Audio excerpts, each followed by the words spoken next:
You deny, you dismiss, you minimize, you dissociate, and you generally pretend that this thing that's happening isn't happening, or maybe you don't allow yourself to feel the feelings that you're actually feeling. And you were raised by a narcissistic parent. So, what was once a coping mechanism, this dissociation and this denial, this was a strategy that was necessary to get through the day with a narcissistic parent as a child. It becomes a habit as an adult. So you may dismiss yourself. You may avoid things in your life, avoid emotions, avoid feeling. And you also might dismiss the person in front of you who's narcissistic with all the red flags in front of you and just go, oh, it's okay, it's okay, it's okay. So what do you do with that? I mean, how do you unhinge this coping mechanism that you've been using for your entire life to try to get through the experience of your everyday life? And how do you create the life that you would like and that you would desire to have when you have this mechanism in place? So in this video, I'm going to talk about why you do this and what you can do to unhinge this pattern.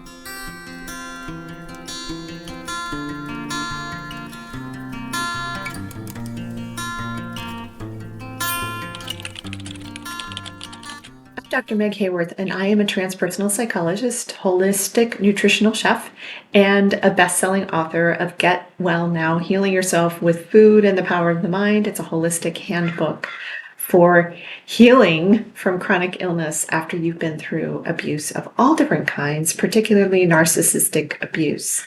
So I help wounded icons, adult children of narcissists, become healed icons. What's an icon? An icon is someone who's independent, confident, original, and naturally you. Those are all the things that get stamped down on you when you have a narcissistic parent. And I help you find those things within yourself and just be who you are, because that's who you were always meant to be. So in this video, I said I was going to talk about denial and dismissal and dissociation, and this is a tactic or a strategy that we use to cope to get through our everyday life when we have a narcissistic parent. We use this strategy because what we're going through is so painful, and because we're being silenced over and over and over again. I mean, you're not supposed to speak up. You're not supposed to have your own feelings. You're not supposed to feel any anger or rage. If you do express that, the consequences for you are really great. Now, your narcissistic parent is allowed to express as much anger and as much rage and as much just horrifying things that they say and do as they want. And you're not allowed to have any kind of process to work through that. So what you do is you try to escape it. So you escape it through dissociation. You've also been taught to deny. You've been taught to dismiss. You've been taught to minimize your experience. Now you've got this double whammy where you have this dissociative mechanism that you've created to try to get through the experience. And then you also have this parent who is basically keeping you from having your experience, keeping you from having your anger. So, and anger is a good emotion to have when your parent is being abusive and unkind and unjust towards you. And so what do you do with that anger? What do you do with the emotions? What do you do with the shame? What do you do with the fear? What do you do with the sadness? All of those emotions that are bubbling in you, that are being put off onto you. And if you're an empath and a sensitive, you become this sponge for these emotions. You become the shame sponge. And so you may vacillate between overfeeling and underfeeling, not feeling, like numbing yourself out and not wanting to feel anything at all. And so as an adult, you may come into all these other coping mechanisms to try to get through not having to feel the feelings that you feel. Because the thing is, feelings are dangerous. Anger, normal emotions like anger are dangerous because you were shown over and over again that anger was not just anger, it was rage. It was never going to be worked through. You were never going to have a true apology delivered to you about how you were being treated. So you are dealing with so many layers of denial, of dissociation, of denying yourself your own emotions, which you're not allowed to feel anyway. You're not allowed to express them. If you do express them, again, the consequences are going to be great. And chances are, if you were the kid in your family who stood up and said, hey, wait a minute, you're not telling the truth to your narcissistic parent, or defied them, or you were the rebel in the family, you probably ended up becoming the scapegoat because you weren't easy to control. And the narcissistic parent needs a child who's easy to control. That makes it easier for them because I always think of them as the puppet master for the entire family. They have to be that. They are the director and the writer, and they're in charge of the whole screenplay and of everything that's going on around you in their minds. And so if you're not complying with their idea of what they think you should be doing, you are in serious trouble.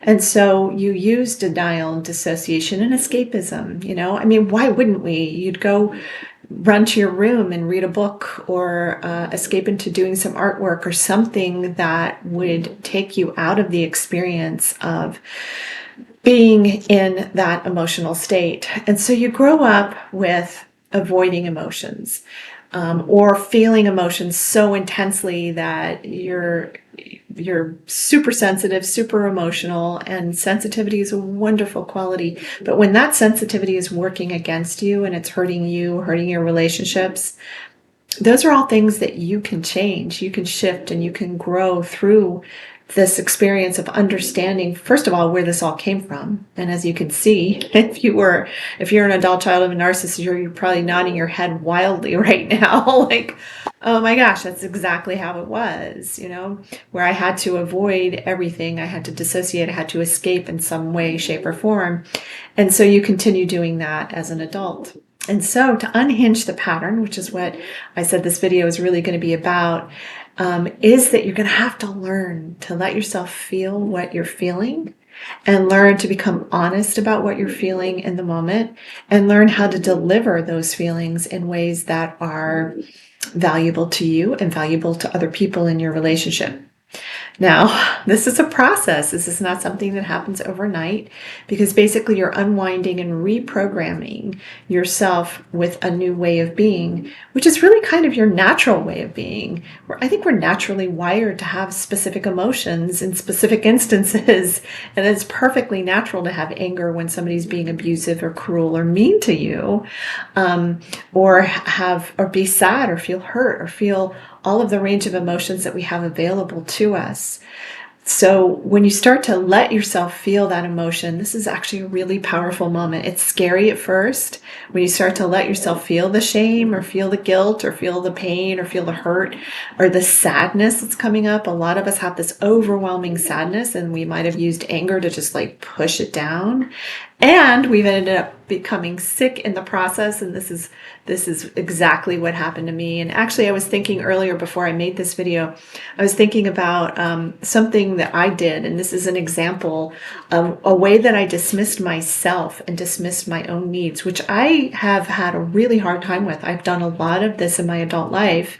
It took me a long time to see it and to see where it came from. And so when I was struck by lightning almost 10 years ago on Venice Beach, California, I was struck by lightning. Like, it felt like a heavy metal object had hit me over the head, and my head was on fire. Now I could walk and I could talk, and I was, shocked, and I was definitely dissociated. I was definitely not present. So when I went up to talk to a paramedic in the parking lot, I actually wasn't even going to talk to the paramedics. I was just going to go home. But I decided to go ahead and stop because I was waiting for my friend to go get her shoes because she'd left them on the beach. And I said, hey, my friend and I, we were just struck by lightning. We were sitting on the wet sand near the water line, and, I think we're okay. And he's looking at me like I have two heads. I had already minimized the experience. Struck by lightning. That's huge. I had already dismissed my need for care, for being cared for by anyone. I had already minimized the experience. Like, oh, this is no big deal. And I was dissociated because it was a traumatic moment. So I'm going to jump out. I am wired to jump out. I've had so much abuse in my childhood that that's something that I would do. And I think most people would if they were in this traumatic situation, because it's such an unusual thing. And when you realize what just happened to you, when you're struck by lightning, it's like a big deal.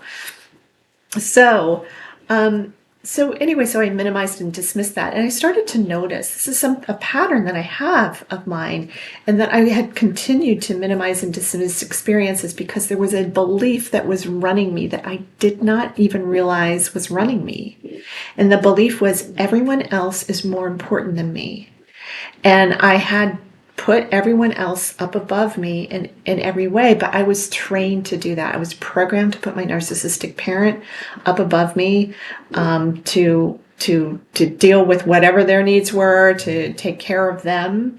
And then there were all these issues in sibling relationships that were largely created by the narcissistic parent, who divided us and created and pitted us against each other and created just such unrest in the family. It was just so much everyday unrest.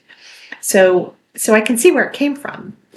But what I needed to do next was really to learn, how do I take care of myself? How do I put myself first? And that's what I want you to think about in your life. How do you take care of yourself? And like, here's a simple thing you can do right in this moment. And I do this exercise a lot in interviews, where you can just close your eyes and take a deep breath in through the nose and out through the mouth, a cleansing breath, and then scan your body. What does your body need? Oh, wait, I need to go to the bathroom. You might forget to do basic things like go to the bathroom, like drink some water, like eat.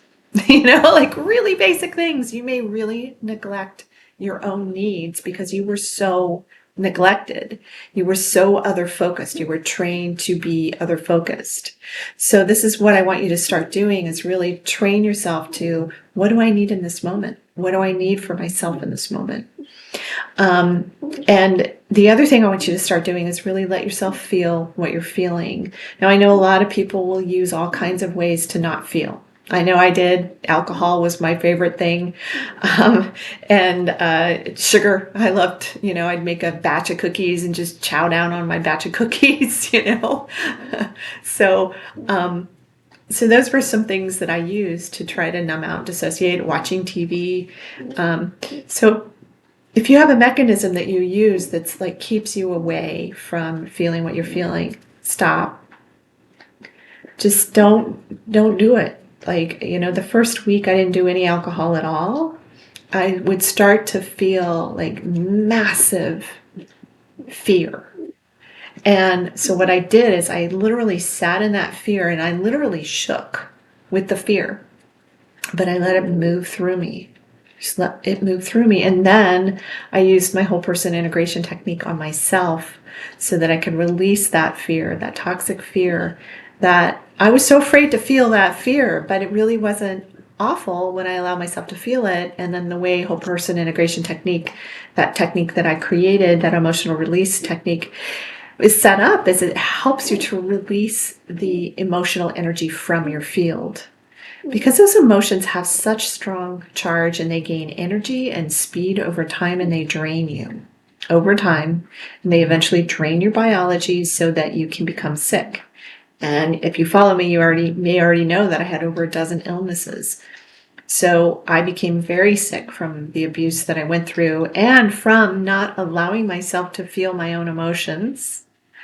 I would cry at the drop of a hat, or over a movie, or over, something on TV, a commercial, something really sad.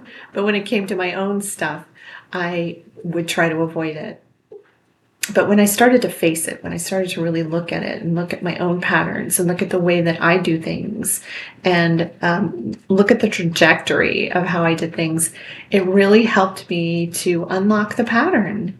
When you take something out of the dark, dark closet and bring it out into the light, and you get to see it, oh, it's all dusty and gross and dirty, and let's clean it up. then you start to get to see like what's in front of you. And this is what happens with your own emotional patterns, is you get to start to see what's in front of you and what you need to do to unhinge those emotional patterns. And so that's why I created Whole Person Integration Technique, to help you unhinge them, to help you release the toxic emotional energy that you're holding in your field, and that limiting belief, like that belief I just shared with you, everyone else is more important than me. It took me a long time to reveal that belief, but when I finally got it, I was like, wow, okay, I need to start putting myself first. The proverbial put your oxygen mask on first in the airplane before you assist anyone else. That is such great life advice, to do that for yourself. It's so, so, so important. It doesn't mean you won't ever have issues with dissociation, denial, dismissal, and all of that stuff. Again, that's something that we will tend to do throughout our lives. We will tend to do with people, new people that we meet, maybe in a dating situation, you may deny and dismiss. And then you get into trouble because you didn't really listen to your own inner voice and allow yourself to feel what you were feeling, set up the boundary and say no. So you see all these different areas where this particular strategy for coping that you had created can be affecting you later in life, can be affecting you right now. So the good news is you can unhinge it. And that's what I help people with. As I said, I help ACONs, adult children of narcissists, and adult children who've been sexually abused as well. I've worked a lot with sexual abuse survivors, but I help ACONs become icons in your own life, become the icon of your own life, independent, confident, original, and naturally you. So if this information has been helpful for you, please hit that like button and let me know. Give me some love. Please make comments in the comment section below. Please subscribe to my channel, ring the bell for notifications so that you learn about future videos coming up. I have now, this is my 237th video. Yay! On my channel. So please go and look at my entire video library. There's so much in there for you, for ACONs, intuitive development, for mind-body release, emotional release technique, how abuse affects the physical body. There's even some recipe videos and all of that, since I was a holistic chef to celebrities for about 14 years. So anyway, I have lots and lots of resources to help you with. If you feel like you want to work with me on one-on-one or just have a conversation about it, I always talk to people before we work together to make sure we're a good fit and make sure you're in the right place for it, and to make sure I'm available to be able to work with you. So please book a free call with me if that's the case, if you're interested in talking to me about one-on-one work. And I also have a course that could be really helpful for you if you're an ACON. It's called Healing the 5 Primary Wounds of Parental Narcissistic Abuse. And you can go check in the links below. And there's also a free gift for you. It's 52 ways to tell if your parent is a narcissist. If you're still in that, like, I don't know, or even if you're pretty darn sure, get the checklist and check it out. Reinforce. See, here's something we have to do as ACONs. We have to reinforce the truth in our own minds because we were gaslit, we were lied to, we were lied about for so long. And so letting yourself be honest with yourself about this was my experience. And I have to say, it's much harder to see your parent with narcissistic personality disorder, to accept that it's your parent that went through it, than it is to accept that your mate, because it's your parent. There's so much around, honor thy father and mother, and it doesn't mean you're dishonoring them by calling out the truth. They would program you to think that, but it does not mean that. So anyway, I've got lots of offerings for you. They're in the links below, lots of online summits and speaking engagements to help you. All right. So thank you so much for listening. I'm Dr. Meg Haworth, and I hope this information will help you get well now.